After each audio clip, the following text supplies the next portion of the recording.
Hi there. It's May 27th and time for Proverbs 27. Still in Solomon's Proverbs that were copied down by King Hezekiah's men of Judah, right? The south. So let's continue. Do not boast about tomorrow, for you do not know what a day may bring. Yeah. Jacob. You remember Jesus talking about that? Right. Don't worry about tomorrow. Verse 2, let another praise you and not your own mouth, a stranger and not your own lips. Right. That's very important. Pride. Okay. Pride. Don't boast. Don't brag. Don't be conceited. Right. God abhors all those things. Okay. 3, a stone is heavy and sand a burden, but provocation by a fool is heavier than both. Right. Don't let fools provoke you. Okay. Because they will never hear the truth. They believe what they believe and you can't change them. Right. So don't provoke them. Can't get out of that. Right. And when they can't win, they'll just start calling you names. Or wrath is cruel and anger is overwhelming. But who can stand before jealousy? Right. Jealousy is anger, but you know what kind of anger jealousy is? That involves the betrayal of somebody you loved and trusted, right? You can only be jealous from somebody that you trusted, right? Loved and trusted, and they betrayed you. Or the thought of them betraying you is jealousy. Okay? You cannot calm that. 5, better is open rebuke than hidden love. Secret love, says over here. Open rebuke. I mean, it's somebody that loves you and never tells you and never says, never around. Better is an open rebuke, right? 6, faithful are the wounds of a friend, but excessive the kisses of an enemy. Okay.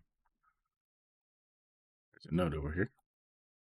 They are flattering and seem friendful, right? Enemies, kisses of an enemy, somebody lying to you, trying to get you to do something. 7, one who is full loathes honeycomb, but to one who is hungry, every bitter thing is sweet.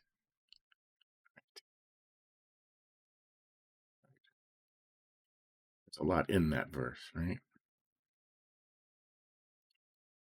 Someone who's full, nothing sounds good. Oh, I'm full.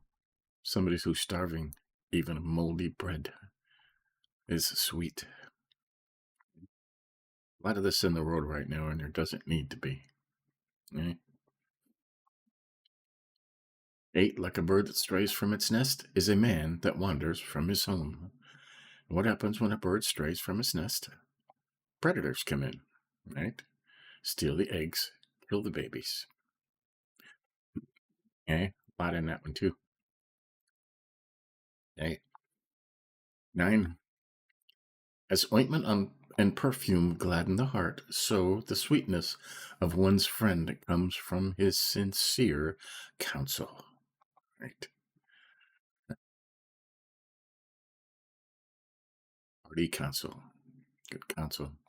You can get good counsel from a right, sincere counsel from your friend.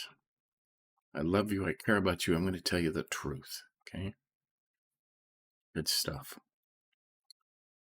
10, do not forsake your friend or your father's friend, nor go to your neighbor's house in the day of your disaster.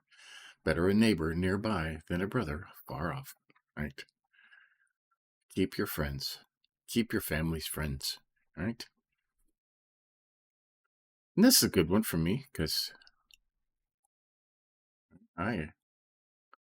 my closest relative, my brother, right, lives 750 miles away from me. Right? If something happened, right, house burned down or something, I could go to my friends who live just 20 minutes away. Okay? Although my brother would gladly take me in. But Or my son. My son lives way up there too. So keep your friends, right? 11, be wise, my son, and make my heart glad, so I may answer anyone who taunts me. Right? If you raise your kids right, somebody comes up to you and accuses your kids of something, you can confidently say, my children would never do that. Right? Well, the prudent see danger and hide, but the naive keep going and pay the penalty. Happens today, huh? Right? You see this horrible mess in front of you, and right, and protesters and signs, and they're beating things and setting. Well, I'm just going to drive through. They'll leave me alone, right? The naive keep going and pay the penalty. The prudent say, I'm not going that way. Right? 13, take a man's garment who puts up security for a stranger and hold it in pledge as security for a seductive woman. Seductive woman. I don't know why that is in there. Right? It says over here, take his garment that is surety, collateral, right, for a stranger, and a pledge of him for the stranger. Okay, a seductive woman doesn't need to be in there. Okay, this is co-signing. Okay, Solomon says never co-sign. Says if you do, get a collateral. Okay, right. The only ones that that I might have. I don't have to worry about it now, but I might have co-signed for one of my kids if they were doing really well and got a new job and needed a way to get back and forth to work. And Dad had this little card. It's very reasonable. Can you co-sign for me? I don't have any credit. Okay, son, I will. You're doing well. You got a great job. I'm going to take your dirt bike. Okay. And I'm going to hold on to it as collateral until you pay off this loan. If for some reason you can't pay it off and I have to pay it, I'm going to sell your dirt bike to get my money back. Okay. Collateral, surety. Okay. Because the person he's buying the car from, to you, that is a stranger. Okay. Common sense.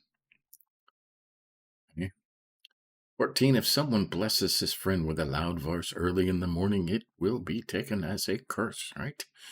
People that like to sleep, and they always seem to end up friends with one who's an early riser and gang, that's me, okay? I rise early, let's go. All right, and your friends are like, get away from me, or I'm going to punch you, all right?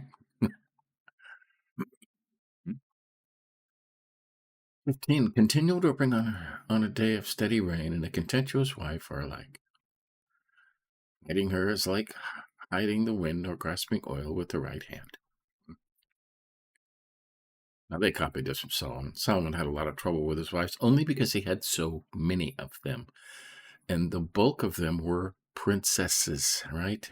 Which make them spoiled, rotten to begin with. Okay? And imagine keeping 700 of those happy. It won't happen, right? Not even from the wisest man in the world. Okay. This is always a good one. As iron sharpens iron, so a person sharpens the countenance of his friend.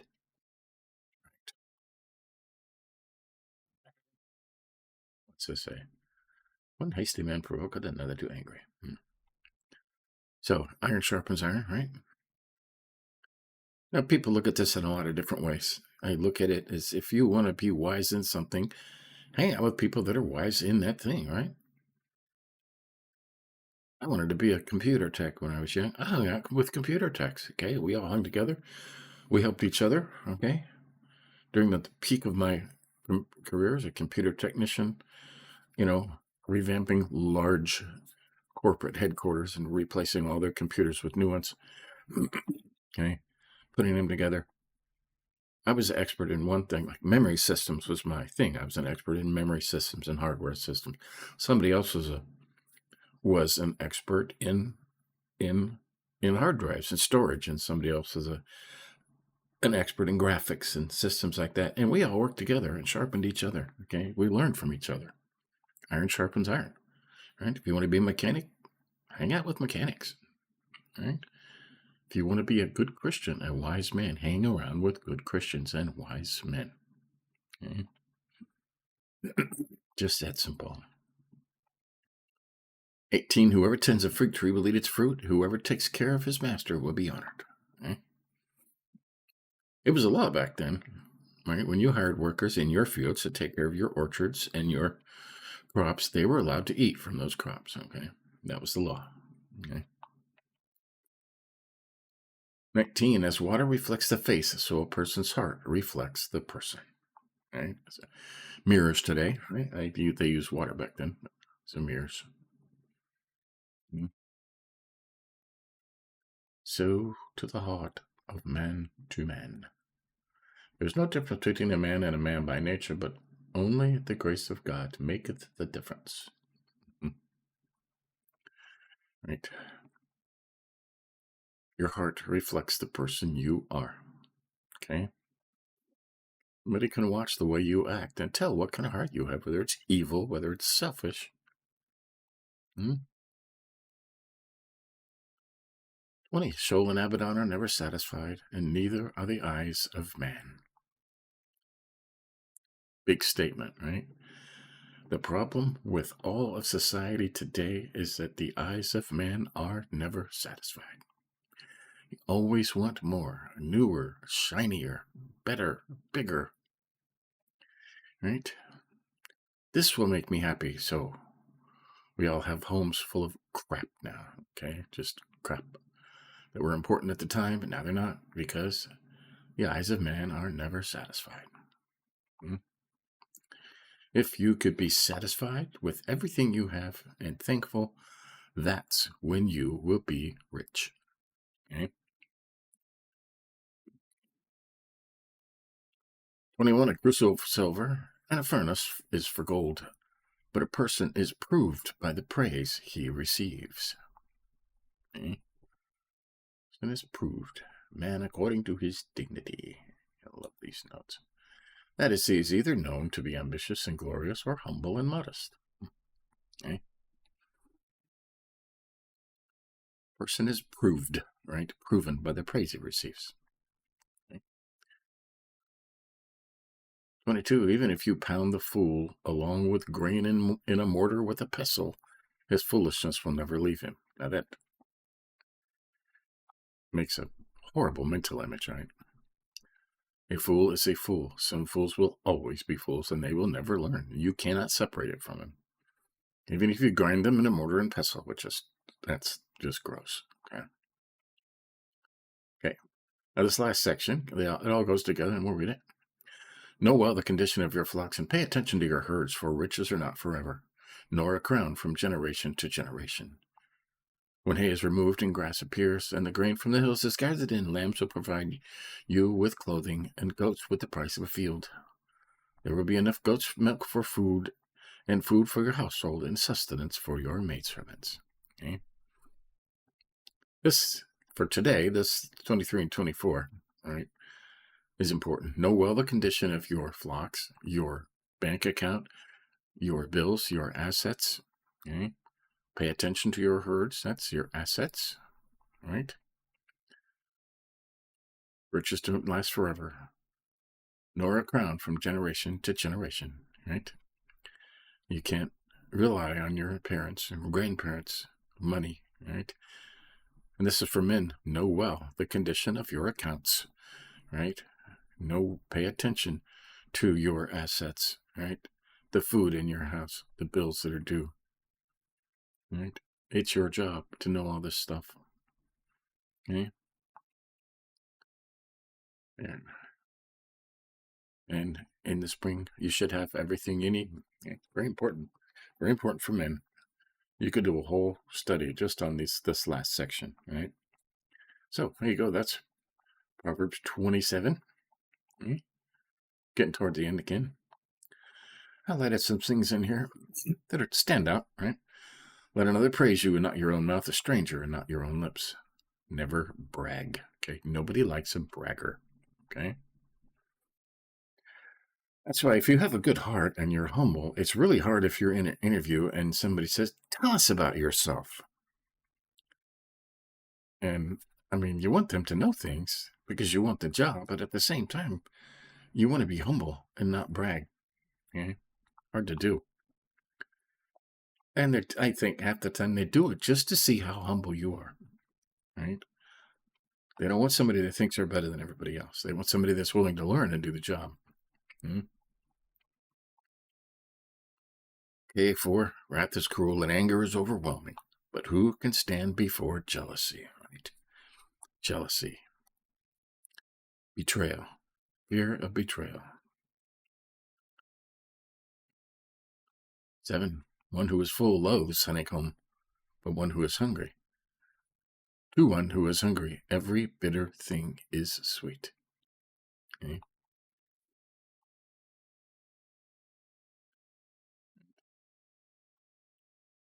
I don't like onions and tomatoes, okay? I just don't like them.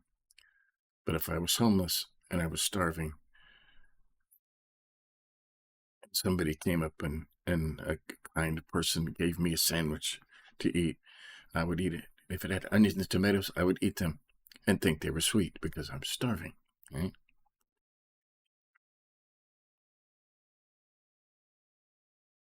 Okay, 10 is highlighted. Do not forsake your friend or your father's friend, nor go to your brother's house in the day of your disaster. Better a neighbor nearby than a brother far off. Right? Keep your friends close at hand. 17. As iron sharpens iron, so a person sharpens the countenance of his friend. Okay? You want to take the best qualities of everybody and be like that, right? Okay, 20.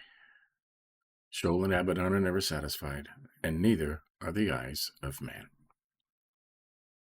The eyes of man are never satisfied. Okay, that's the problem with the world in a nutshell. Okay. Somebody says, "What's wrong with the world today?" I says, "Well, read Proverbs 27:20." Okay, that's the problem. And then the last one: know well the condition of your flocks, your banks. Pay attention to your herds, right? Your assets. Riches don't last forever, nor are crowned from generation to generation. So there you have it. That's Proverbs 27, and we've got a few more chapters to go with the Proverbs King Hezekiah's men copied down, and then we will, this week, we'll finish. Okay. We will, 30, my favorite chapter. Okay. Agar, the words of Agar. And then more Solomon at 31. So, stay tuned with that. In a little today, I think we're on John 9 or 10, maybe, in our Through the New Testament in a Year. We're on day like 147 or something like that. So stay tuned for that this afternoon. Give us a like if you think about it. And tomorrow we'll continue. See you then.